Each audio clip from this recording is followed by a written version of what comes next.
नमस्कार विद्यार्थी मित्रांनो, मी विनेश जगदीश पावरा.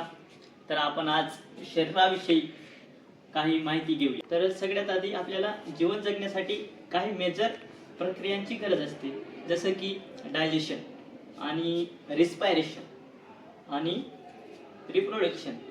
हे काय मेजर प्रक्रिया आहेत, त्या हे आपल्याला जीवन जगण्यासाठी उपयुक्त असतात. त्यामध्ये आपल्याला काय रिस्पायरेशन, श्वास घेतो आणि श्वास सोडतो. याच्यामध्ये काय असतं की शरीरामध्ये श्वास आत घेतो आणि शरीराच्या बाहेर श्वास बाहेर सोडतो. याच्याविषयी थोडक्यात आपण माहिती घेऊया. तर सगळ्यात आधी रेस्पायरेशन काय असते. रेस्पायरेशन म्हणजे काय, जे आपण डायजेस्ट झालेले जे फूड असते त्याच्यासाठी काय ऊर्जा निर्माण करण्यासाठी काय हे रेस्पायरेशन ही प्रक्रिया महत्वाची असते.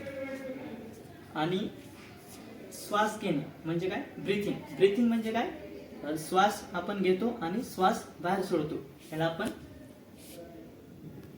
ब्रीथिंग म्हणतो. Of air in our body म्हणजे काय आपल्या फुफ्फुसामध्ये जी हवा असते त्याची घनता किती असते त्याच्याविषयी आपण थोडक्यात माहिती घेऊया. सगळ्यात आधी काय टायडल व्हॅल्यूम. टायडल व्हॅल्यूम काय असतो. टायडल व्हॅल्यूम म्हणजे काय, सपोज आपण श्वास आत घेतो किंवा श्वास बाहेर सोडतो, त्या दरम्यान हवाची जी मात्रा असते त्यालाच आपण काय टायडल व्हॅल्यूम म्हणतो. सपोज आपण श्वास आत घेतला किंवा श्वास बाहेर सोडलो, त्याची मात्रा किती असते 500 ml एवढी हवा आपण घेत असतो, त्यालाच आपण काय म्हणतो टायडल व्हॅल्यूम. एवढं समजलं का टायडल व्हॅल्यूम. आता नेक्स्ट पॉइंट आहे आपलं इन्स्पायरेटरी reverse volume.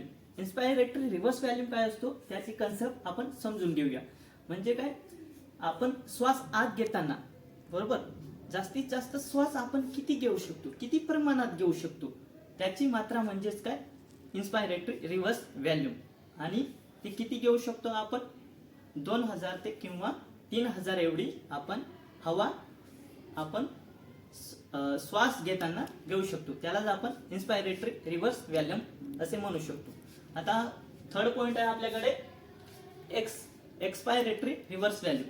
Expiratory reverse volume काय असतो की आपण श्वास सोडताना जास्तीत जास्त श्वास किती सोडू शकतो, त्याची मात्रा किती असते, त्यालाच आपण काय एक्सपायरेटरी रिव्हर्स व्हॅल्यूम असे म्हणतो. तर एक्सपायरेटरी रिव्हर्स व्हॅल्यूम मध्ये आपण किती श्वास सोडू शकतो, तर 1000 ml एवढी हवा आपण श्वास सोडताना एवढी सोडू शकतो, बरोबर. आता एक्सपायरेटरी रिव्हर्स व्हॅल्यूम ही तुम्हाला कन्सेप्ट काढायची असेल. त्यानंतर आहे आपल्याकडे four concept residual volume. Residual volume काय असतो की श्वास आत घेताना किंवा श्वास बाहेर सोडताना जी हवा असते, जी लंग्स मध्ये जी हवा राहिलेली असते त्यालाच आपण रेसिड्युअल व्हॅल्यूम म्हणतो. तर रेसिड्युअलची व्हॅल्यूम किती असते, श्वास आत घेताना किंवा श्वास आत बाहेर सोडताना जी हवा असते लंग्स मध्ये राहणारी जी हवा असते त्याची मात्रा असते 1000 ते 1500 ml एवढी हवा आपण घेऊ शकतो, बरोबर. रेसिड्युअल व्हॅल्यूम तुम्हाला कळालं असेल. आता तर आता आपल्याला काय नेक्स्ट काय आहे टोटल लंग्स ऑफ कॅपॅसिटी. म्हणजे काय या सगळ्या कन्सेप्टला मिळून जी लंग्सची कॅपॅसिटी असते त्यालाच आपण टोटल लंग्स कॅपॅसिटी म्हणतो. सपोज टायडल व्हॅल्यूमची किती व्हॅल्यू सांगितली होती तुम्हाला 500 ml. आणि इन्स्पायरेटरी रिव्हर्स व्हॅल्यूम बरोबर श्वास घेताना तर त्याची व्हॅल्यू तुम्हाला किती सांगितली होती 2000 ते 3000 पर्यंत. आणि एक्सपायरेटरी रिव्हर्स व्हॅल्यूमची जी हवा घेण्याची